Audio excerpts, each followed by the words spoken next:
Und zurück bei Fast Forward mit den wundervollen Depeche Mode bei mir in der Sendung.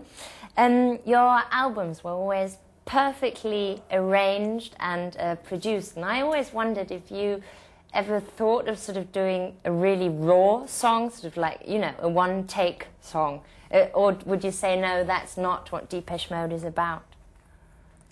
I think it's only me personally speaking, I think we have done that a couple of times, and I think we should have done it more, I think, you know. I think the only time... Because I think it's interesting, sorry. Yeah, it has got a charm about it, yeah. I think the only time we really did that was probably Speak and Spell. You know, and even that, I mean, we're kind of not set up like that anymore. Yeah. Haven't really ever been, you know. Yeah. Like we tried it a little bit with Songs of Faith and Devotion, and it was really bad.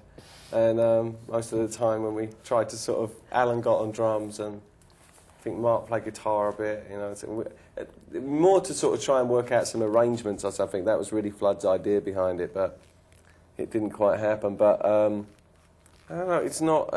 you know, like the Personal Jesus acoustic mix. That was yeah, I really mean, good, to be honest, like with this album, the closest we come to that was when we did like When the Body Speaks, when Martin was playing guitar and I was singing, and there was magic in that room. It felt, you could felt like it. You know, it was kind of like, you know, hairs on the back of the neck stuff. You know. But we're not really a jamming band because you know, I can go on guitar, Dave can go on vocals, and we can set up a keyboard for Andy. But then that's it, really. Yeah. I mean, this time we had Mark Bell. I suppose we could have shoved him on something, but you know, we haven't got a full band lineup, so you know, that's why when we go out live, we need to get in a drummer and keyboard player to augment the sound. Yeah. That's when it becomes more of a, you know, more sort of looser and live thing.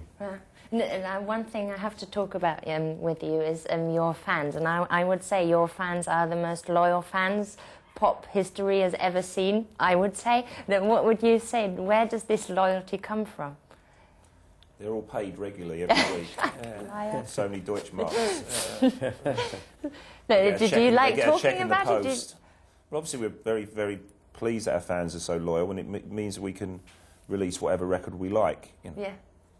Yeah, but it is sort of, the more you think about it, they stay loyal all those years, you get new fans, sort of young fans, and it sort of goes on. And the more you think about this fan thing with Depeche Mode, it's sort of just like sort of a wonder, really. I think it's amazing. I think it's something that we, you know, it's not.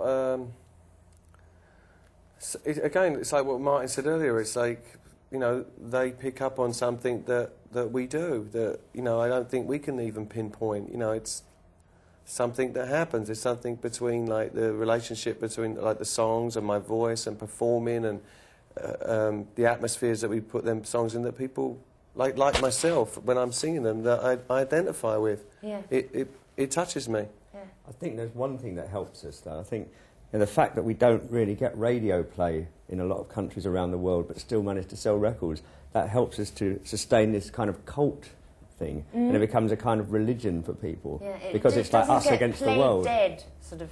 Do you mean that? Yeah, that's what I mean, you know, played and played and played. Yeah, so it's lots of people say, oh God, I can't stand it anymore. But even though we sell a lot of records, it still feels like there's an element of rebellion in there, because it's not like the accepted mainstream. Yeah. The way our music is set up as well, and the way that radio is set up is completely different. You know, a lot of radio stations are geared towards playing something that will instantly gratify people.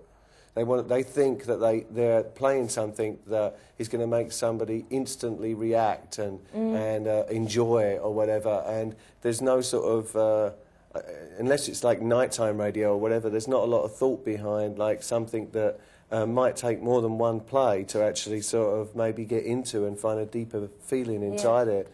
It's not set up like that. Even MTV, unfortunately, I think is like that as well now. It kind of dictates like this.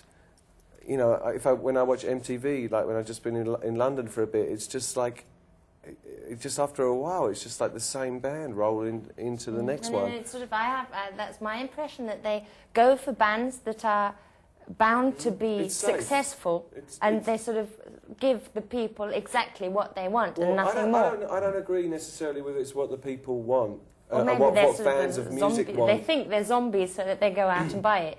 I think you believe what you're given, unfortunately. You know, and I think you've got to search a little harder if you want to find things that might move you a little, you know. Yeah. I mean, that's one of the good things about Napster, for instance, is this ability to be able to hear a band's name and then just to go online and actually... And get 5 versions of it. Whatever, yeah. you know what I'm saying? And unfortunately, the reason why Napster is such a success is because radio and TV is just so mainstream, and even record shops don't stock many things that are interesting, just the top 40 or whatever, Yeah, you know. yeah. So this is the final question already. So what are your plans for touring Germany? Well, I've already seen the poster. Kann man das filmen, das Poster? Huh? So we actually start touring in June in America, and then we finish there towards the end of August, and I think we'll be in Germany in September, but basically all over Europe until the end of the year. Brilliant. Well, thank you very much. Thanks. We're done. Thank you, gentlemen. Thanks.